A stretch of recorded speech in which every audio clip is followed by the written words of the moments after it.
नमस्कार। आज की वीडियो में समझेंगे टेस्टिकुलर टॉर्सन के बारे में। टेस्टिकुलर टॉर्सन की अगर मैं बात करूं तो ये पूरी तरह से मेल रिप्रोडक्टिव सिस्टम में उपस्थित जो टेस्टिस होते हैं उनमें होने वाली समस्या है। जैसा कि मैंने आपको बताया कि टेस्टिस में होने वाली समस्या है, तो पहले हम टेस्टिस की आकृति के बारे में समझ लेते हैं। नॉर्मल टेस्टिस किस तरह से काम करते हैं, किस तरह का इनका स्ट्रक्चर होता है, उसको समझ लेते हैं। उसके बाद हम समझ लेंगे कि टेस्टिकुलर टॉर्सन की कंडीशन होती क्या है।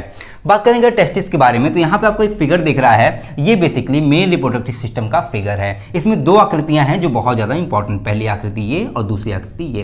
पहली आकृति इसको बोलते हैं पेनिस। पेनिस बेसिकली एक ट्यूब लाइक स्ट्रक्चर होता है। ट्यूब लाइक स्ट्रक्चर जो स्पर्म को और साथ ही साथ मेल में जो यूरिन पास आउट होता है उन दोनों को पैसेज प्रदान करता है ताकि स्पर्म और यूरिन दोनों ही बाहर निकल सकें। यूरिन का पास आउट जब भी मेल करता है तो इस पेनिस के थ्रू इसके अंदर एक ओपनिंग होती है, एक पाइप लाइक अंदर से एक गहरा सा स्ट्रक्चर होता है पाइप लाइक, इसको बोलते हैं urethral opening. Urethral opening basically common passage होता है स्पर्म के लिए और यूरिन के लिए। ड्यूरिंग क्वाइटस जो मेल होता है वो स्पर्म को अपनी बॉडी से यानी कि मेल बॉडी से स्पर्म फीमेल बॉडी के अंदर इसी पेनिस के थ्रू ही ट्रांसफर होता है। तो बेसिकली पहला पार्ट हो गया पेनिस और दूसरा पार्ट होता है, इसको बोलते हैं स्क्रोटम। स्क्रोटम कोई मेन पार्ट नहीं है, उसके अंदर जो आकृति उपस्थित होती है वो होती है मेन। बेसिकली जो स्क्रोटम होता है वो एक तरह का थैली लाइक स्ट्रक्चर होता है, पाउच लाइक स्ट्रक्चर होता है जिसके अंदर टेस्टिस उपस्थित होते हैं। बेसिकली जो टेस्टिस होते हैं यही मेन पार्ट होता है मेल रिप्रोडक्टिव सिस्टम का। मेल रिप्रोडक्टिव सिस्टम का इंपॉर्टेंट पार्ट होने के लिए इसको एक बड़ा रोल प्ले करना पड़ता है। वो बड़ा रोल ये है कि इसके अंदर एक क्रिया चल रही होती है, इसको बोलते हैं स्पर्मेटोजेनेसिस। स्पर्मेटोजेनेसिस की क्रिया के वजह से ही स्पर्म का निर्माण होता है। बेसिकली जो टेस्टिस होते हैं वो बॉडी से बाहर उपस्थित होते हैं। बॉडी से बाहर क्यों उपस्थित होते हैं इसके बारे में मैंने टेस्टिस के ऊपर एक डेडिकेटेड वीडियो बनाया है जिसे आप मेरी प्लेलिस्ट में जाकर देख सकते हैं। अगर आपको नहीं पता है तो आप आराम से वहां जाकर के देख सकते हैं, आपको पूरी तरह से क्लियर हो जाएगा। फिर भी मैं यहाँ पे जरा सा आपको बता देता हूँ। देखिए बेसिकली होता क्या है कि इस टेस्टिस के अंदर ये आपको जो रेड कलर का टेस्टिस, ये जो ओवल शेप में स्ट्रक्चर दिख रहा है रेड कलर का, इसको बोलते हैं टेस्टिस। टेस्टिस के अंदर ही एक क्रिया चल रही होती है, इसको बोलते हैं स्पर्मेटोजेनेसिस।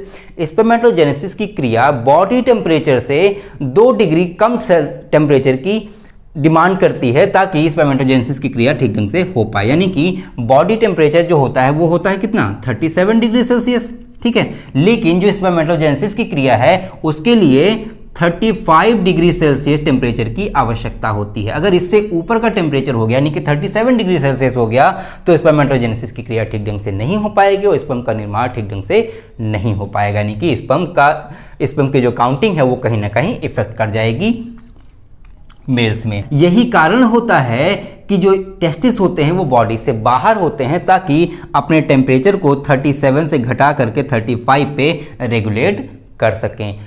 इसके ऊपर एक स्किनी लेयर होती है, इसको बोलते हैं स्क्रोटम, जैसा कि मैंने आपको बता दिया। मैं तो बेसिकली इस तरह का नॉर्मल स्ट्रक्चर होता है टेस्टिस का और पेनिस का मेल्स के अंदर, यानी कि मेल में रिप्रोडक्टिव सिस्टम ये जो है ये नॉर्मल कंडीशन है। तो जैसा कि मैंने आपको बताया कि जो टेस्टिकुलर टॉर्सन है वो कहीं ना कहीं टेस्टिस से जुड़ी हुई समस्या है। तो आइए हम समझ लेते हैं टेस्टिस के बारे में। टेस्टिस जो होता है इस पाउच लाइक स्ट्रक्चर के अंदर उपस्थित हो, इसको बोलते हैं स्क्रोटम। अभी मैंने आपको बताया इसके अंदर ये जो टेस्टिस हैं वो पूरी तरह से फ्री मूव नहीं करते। आपने घंटी देखी, घंटी के अंदर एक बजाने वाला टंटना होता है ना, उसको टन से बजाते हैं। जब मंदिरों में जाते हैं तो हाथ से टन से बजाते हैं तो वो मूव कर रहा होता है। बेसिकली इस तरह की कंडीशन नहीं होती है नॉर्मल टेस्टिस की, ठीक है। नॉर्मल टेस्टिस जो है वो कहीं ना कहीं स्क्रोटम से जुड़ा होता है। जिस मसल फाइबर के थ्रू या जो मसल स्ट्रक्चर के थ्रू ये जुड़ा हुआ होता है उसको बोलते हैं गुबर्नाकुलम मसल सेल्स। गुबर्नाकुलम मसल से ये स्क्रोटम के नीचे वाले स्ट्रक्चर से जो टेस्टिस होता है वो जुड़ा होता है। यानी कि जो टेस्टिकल्स होते हैं, सिंगल होगा तो टेस्टिकल कहेंगे, अगर पेयर में होगा तो उसको टेस्टिस बोलेंगे। तो जो टेस्टिकल होता है वो स्क्रोटम से गुबर्नाकुलम मसल के थ्रू जुड़ा हुआ होता है नीचे की लेयर से। अब ऊपर की तरफ से भी भाई इसे लॉक करने की जरूरत है, नहीं तो ये खिसकता रहेगा, आगे पीछे मूव करेगा, जिस वजह से स्पर्मेटोजेनेसिस की क्रिया को इफेक्ट पड़ेगा और इस वजह से स्पर्मेटोजेनेसिस क्रिया सही से नहीं हो पाएगी। इसके लिए यहाँ से भी एक मसल लेयर जुड़ी हुई होती है जो एब्डोमिनल कैविटी से इसे कनेक्ट करती है। यहाँ पे जो मसल लेयर इसे ऊपर से होल्ड करके रखती है इसको बोलते हैं स्पर्मेटिक कॉर्ड। नीचे वाली जो मसल थी उसको बोलते हैं गुबर्नाकुलम, ऊपर वाले को बोलते हैं स्पर्मेटिक कॉर्ड्स। स्पर्मेटिक कॉर्ड्स के अंदर से ही ब्लड वेसल्स भी आई रहती हैं। भाई जो टेस्टिस है इसके अंदर क्रिया चल रही होती है, बॉडी का पार्ट है, तो इसके अंदर भी ब्लड सप्लाई की जरूरत पड़ती है, वरना दिक्कत हो जाएगी, ठीक ढंग से काम नहीं करेगा। तो इसके अंदर जो ब्लड वेसल आती हैं वो स्पर्मेटिक कॉर्ड्स के अंदर से होकर के आती हैं। साथ ही साथ जो टेस्टिस होता है, टेस्टिस के ऊपर एक आकृति लगी होती है जो आपको यहाँ पे ब्लू कलर की लगभग दिख रही होगी आपको, इसको बोलते हैं एपिडिडाइमिस। एपिडिडाइमिस से ही एक पाइप जैसा स्ट्रक्चर ऊपर गया होता है, वो आगे चल करके यूरेथ्रल ओपनिंग से कनेक्ट हो जाता है, जिसको बोलते हैं वॉस डिफरेंस। वॉस डिफरेंस एक पाइप होती है जो स्पर्म को कैरी करने का काम करते हैं, यानी कि स्पर्म को टेस्टिस से यानी कि स्क्रोटम के अंदर से निकाल करके यूरेथ्रल ओपनिंग में ले जाने का काम कौन करता है? वॉस डिफरेंस करता है। वॉस डिफरेंस और यहाँ की जो ब्लड वेसल्स होती हैं, नर्व टिश्यूज होते हैं, इन सभी को प्रोटेक्शन प्रदान करने का काम करता है स्पर्मेटिक कॉर्ड। तो नॉर्मल कंडीशन में स्पर्मेटिक कॉर्ड बिल्कुल सीधा ऐसे स्ट्रेट जैसा आपको दिख रहा है ऐसा होता है, लेकिन टेस्टिकुलर टॉर्शन में ये जो स्पर्मेटिक कॉर्ड है वो कहीं ना कहीं ऐसे गांठ जैसी आकृति बना लेता है। अभी मैं आपको बताऊंगा क्यों। देखिए, वो कहीं ना कहीं ऐसे मुड़ जाता है, मुड़ करके गांठ जैसा, आपने रस्सी में गांठ बांधा ना, रस्सी में से घुमा करके गांठ बांध दीजिए तो गांठ जैसी आकृति यहाँ पे बन जाती है, जिस वजह से भाई देखिए, जब आप रस्सी में गांठ, अब जैसे उंगली है, ठीक है, ये फिंगर है, ठीक है, मेरी उंगली है, या कोई पाइप मान लीजिए ले लेते हैं, जैसे पानी की पाइप है, पानी की पाइप एक सॉफ्ट वाली पाइप ले लीजिए, उसके ऊपर रस्सी से गांठ खूब टाइटली बांध दीजिए, तो क्या होगा? पानी जो है वो बहना बंद कर जाएगा, यानी कि पानी ठीक ढंग से नहीं बह पाएगा। ऐसा ही यहाँ पे भी होता है। अब जब यहाँ पे जो स्पर्मेटिक कॉर्ड है इसमें गांठ बन गई किसी वजह से, आपको मैं वजह अभी आके बताऊंगा, तो किसी वजह जब ये गांठ बन जाती है तो ऐसे में जो स्पर्म है वो आगे नहीं जा पाते हैं। साथ ही साथ जो ब्लड वेसल हैं उसके अंदर से ब्लड की सप्लाई इसमें आती है, मेंटेन रहती है, वो ब्लड्स ठीक ढंग से यहाँ पे नहीं आ पाएंगे।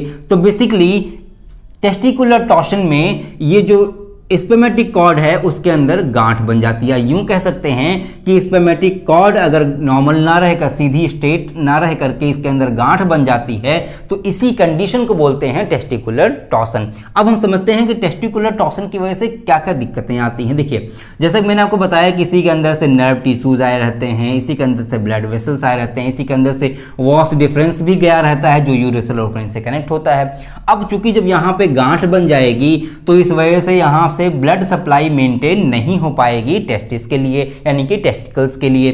टेस्टिकल्स के लिए जब ये ब्लड सप्लाई मेंटेन नहीं हो पाएगी तो कहीं ना कहीं इसमें जो टिश्यूज हैं या जो इसके अंदर सेल्स हैं उनको एनर्जी नहीं मिल पाएगी। एनर्जी नहीं मिल पाएगी तो वो डेड होने लगेंगे। डेड होने लगेंगे तो कहीं ना कहीं ये जो टेस्टिस हैं वो ठीक ढंग से काम नहीं कर पाएंगे।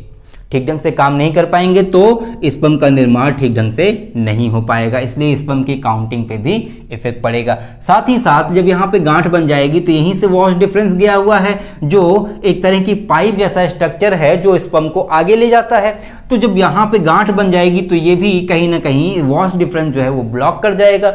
ब्लॉक होने की वजह से जो स्पर्म्स हैं वो यूरेथ्रल ओपनिंग में नहीं जा पाएंगे और ड्यूरिंग क्वाइटस या सेक्सुअल रिप्रोडक्शन जब male body female body coitus कर रहे होते हैं उस कंडीशन में स्पर्म फीमेल बॉडी में ठीक ढंग से ट्रांसफर नहीं हो पाएगा। तो बेसिकली ये एक कंडीशन बन गई। साथ ही साथ जब यहाँ पे ब्लड सप्लाई कम होती है तो धीरे धीरे ये डेड होता जाएगा और आगे चल करके कुछ दिनों में ये पूरी तरह से डेड हो जाएगा। अब आप सोच रहे होंगे कि इसको भाई समझने के पीछे रीजन क्या है। देखिए, होता क्या है कि ये जो कंडीशन है वो बेसिकली 12 से 18 ईयर्स के लड़कों में बहुत ज़्यादा देखी जाती है। उसके पीछे रीजन है, आपको मैं आपको बताता हूँ आगे, ठीक है।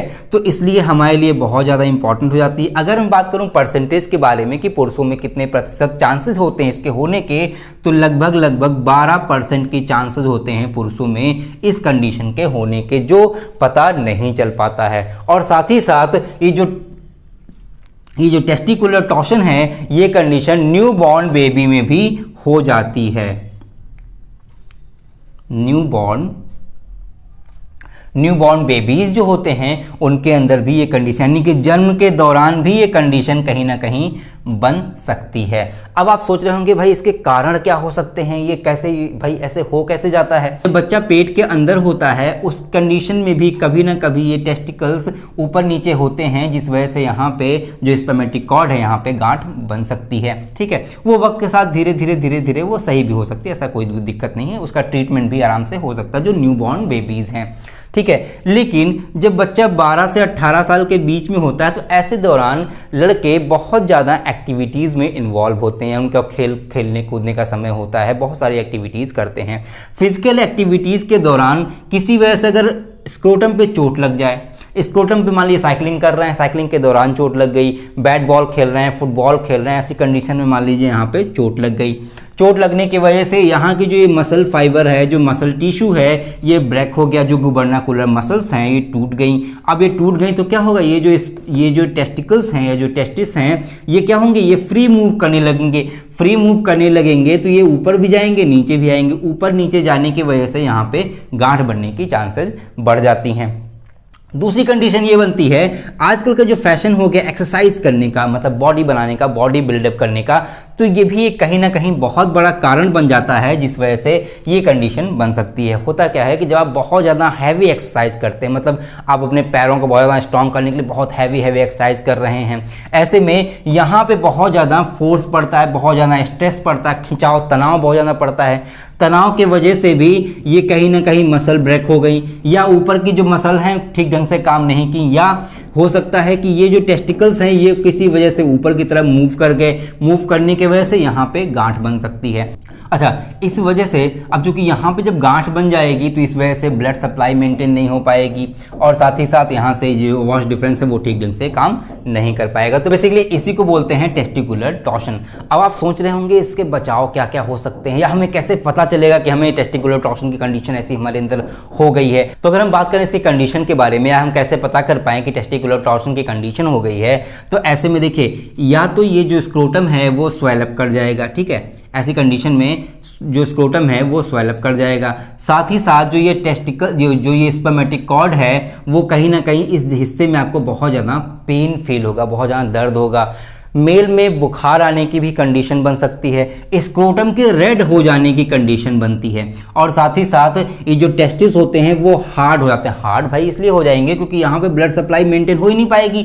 अब यहाँ पे गांठ बन गई, गांठ बनने की वजह से यहाँ पे ब्लड सप्लाई नहीं हो पाई, ब्लड सप्लाई ठीक ढंग से मेंटेन नहीं हो पाई, जिस वजह से यहाँ के जो टिश्यूज हैं, जो यहाँ के जो सेल्स हैं, उनको एनर्जी नहीं मिल पाएगी तो वो डेड होते जाएंगे। अब डेड होते जाएंगे तो ये कहीं ना कहीं थोड़ा थोड़ा सा सूखता जाएगा। अब ये सूखता जाएगा, सूखते सूखते जब ये पूरी कंडीशन बहुत ज़्यादा दिन तक रह गई तो ये जो टेस्टिकल्स हैं वो ड्राई हो गए, ड्राई होने की वजह से वो हार्ड हो जाएंगे, ठीक है। तो ये भी एक कंडीशन बन सकती है। यहाँ पे बहुत ज़्यादा आपको पेन भी फील हो सकता है। तो ये कुछ ऐसी कंडीशंस हैं जिसके थ्रू आप पता कर सकते हैं कि आपको टेस्टिकुलर टॉर्शन की कंडीशन है। अब आती है कि इसके बचाव के लिए, इसके ट्रीटमेंट के लिए क्या क्या तरीके हो सकते हैं, ठीक है।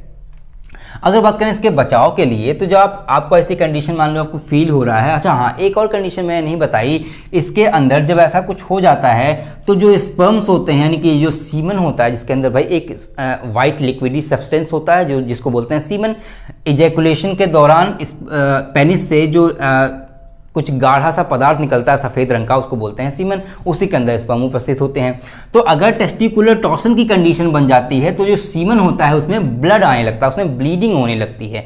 भाई यहाँ पे ठीक ढंग से जो ब्लड वेसल्स है ठीक ढंग से काम नहीं करेंगी, जिस वजह से इनको ब्लड सप्लाई नहीं मिल पाएगी। ब्लड सप्लाई नहीं मिल पाएगी, जो सेल्स हैं वो डैमेज हो जाएंगी। जब सेल्स डैमेज हो जाएंगी तो ब्लड ठीक ढंग से रेगुलेट नहीं हो पाएगा, तो इस वजह से जो सीमेन बनेगा उसके अंदर भी ब्लड आने की चांसेस बढ़ जाती हैं। तो इसकी एक और पहचान ये भी हो सकती है कि ड्यूरिंग क्वाइटस या ड्यूरिंग एजैकुलेशन ऑफ सीमेन आपको क्या होगा, ब्लीडिंग होगी, यानी कि सीमन में ब्लड की मात्रा थोड़ी सी आएगी अगर टेस्टिकुलर टॉर्शन की कंडीशन बनती है। तो अब सवाल आता है कि भाई हम इसके बचाव के तौर पे क्या क्या कर सकते हैं। देखिए, अगर आप हैवी एक्सरसाइज करते हैं तो आप कोशिश करें कि बहुत ज़्यादा हैवी एक्सरसाइज ना करें। आप अपने ट्रेनर से बात करें कि कितनी हैवी एक्सरसाइज आप कर सकते हैं, पैरों पे ज़्यादा जोर ना डालें। या साइकिलिंग करते वक्त आप कोशिश करें कि साइकिलिंग जैसे नहीं होता है वो उछल के आते हैं, उछल के चलाने की कोशिश ना करें। उछल के चलाने पे होता क्या है कि साइकिल की सीट से मान लीजिए किसी वजह से आपके अगर इस स्क्रोटम के ऊपर चोट लग जाती है तो यहाँ के जो मसल फाइबर, जो गुबर्नाकुलर मसल्स हैं वो क्या होंगी, डैमेज हो जाएंगी। एक कंडीशन ये बन सकती है। दूसरे, आप कोशिश करें कि आपको किसी वजह से भी यहाँ पे हार्म ना पहुँचने पाए, चाहे वो खेल के दौरान हो, चाहे वो और कोई फिजिकल एक्टिविटीज़ के दौरान हो, तो यहाँ पे चोट लगने ना पाए। आप सोच रहे होंगे इसके ट्रीटमेंट के तौर पे हम क्या कर देखिए, ट्रीटमेंट के तौर पे आप तो कुछ नहीं कर सकते हो, आपको उसके लिए डॉक्टर से कंसल्ट करना पड़ेगा। डॉक्टर ही आपको टेस्ट लिखेगा या फिर आपको ये फिजिकली एग्जामिन करके आपको चेक करेगा कि कोई ऐसी कोई कंडीशन बन तो नहीं रही है। आपका सीमेन टेस्ट कर सकता है कि सीमेन में ब्लड आ रहे हैं कि नहीं आ रहे हैं। तो ऐसे करके डॉक्टर इसको एग्जामिन कर पाएगा और ठीक ढंग से ट्रीटमेंट हो पाएगा। अगर ट्रीटमेंट के लायक होगा या यहाँ पे कोई अगर गांठ हल्की सी ही बनी है तो इसको ठीक किया जा सकता है, तो ठीक करने की कोशिश करेगा।